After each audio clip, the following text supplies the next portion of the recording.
Hello everyone, my name is Mr. Rader, and this video is for students starting Unit 2 of Economics.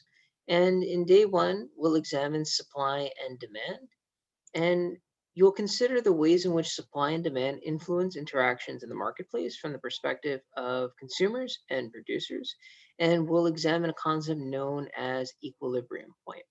Now, in this short video, we'll only focus on the independent work of the lesson itself. And this really is designed to either introduce you to the main topic that you'll be looking at in class later today or tomorrow, or as a review of what you've already learned with your teacher. So in this task, we'll look at supply, demand, and rolled tortilla chips and respond to the following. We'll describe the relationship between each table and its graph, define supply, demand, and equilibrium, and respond to the prompts that follow on the next couple of slides. So this reading is based on three different charts. We have a demand schedule, a supply schedule, and then supply and demand that are graphed together. And one of the things that you'll notice rather quickly is that the two have an inverse relationship. So for example, in the demand schedule and curve, I highlighted the section here that tells us that demand shows the relationship between quantity demanded and price, and illustrates that as the price increases, the demand or the x-axis slopes downward. And I think this makes common sense that as an individual consumer, we always want to buy the cheapest possible product as long as the quality is relatively good. So therefore, at the lowest price, individuals tend to demand more of a product. In this case, we're looking at overall demand on rolled tortilla chips. And then as prices get higher, we see less bags that are actually being demanded by consumers in any given week. And we can see it being charted here on the x-axis and the y-axis in terms of, again, the price, again, on the y-axis, and the quantity demanded on the x-axis. You'll notice just looking at the supply curve, it's basically the inverse.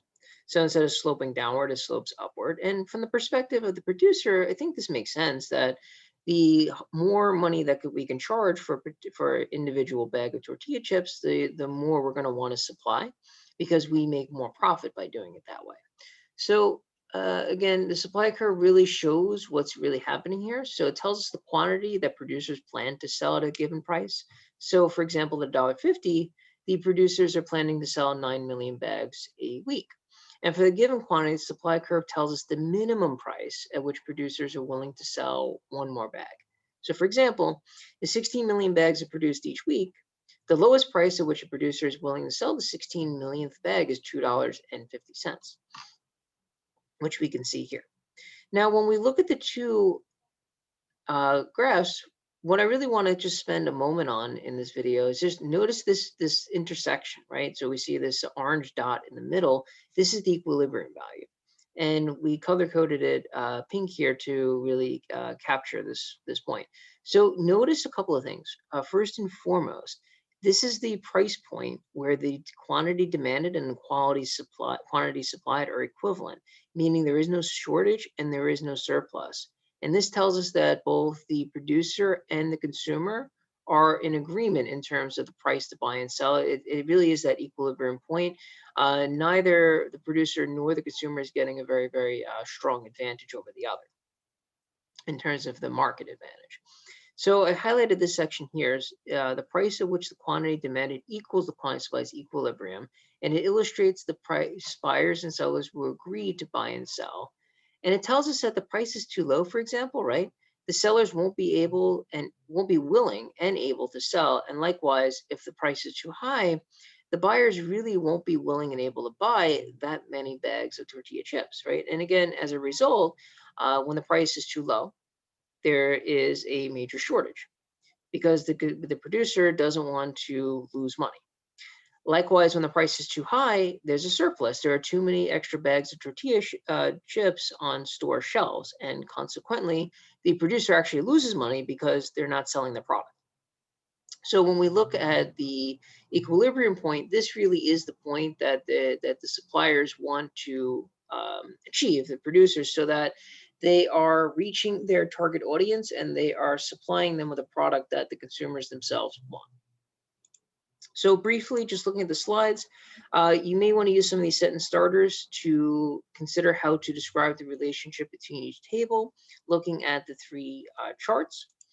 And then your teacher may ask you, and you may end up just discussing this in class, but what might be some examples of shortages or surpluses of goods affecting prices that you've seen in your own lives? So just very recently, in the fall of 2020, Sony released the PlayStation 5. And because of various supply chain shortages that occurred because of the pandemic, Sony could not produce enough PlayStations to keep up with demand. Now, while Sony did not raise prices in response, individuals purchased the available supply of the video game consoles and resold them at a much higher price, and really what we call the secondary market. And that's where they were able to bid up the price. And again, it's a classic example of an economics problem. It's the problem of scarcity. And it provides or creates new economic opportunities for those secondary sellers. And for the consumer who really wants to purchase the new PlayStation, they're more likely to spend much more than the standard sticker price just to be able to get access to that PlayStation. All right. So that will do it for today's lesson. Again, thinking about price as an economics problem.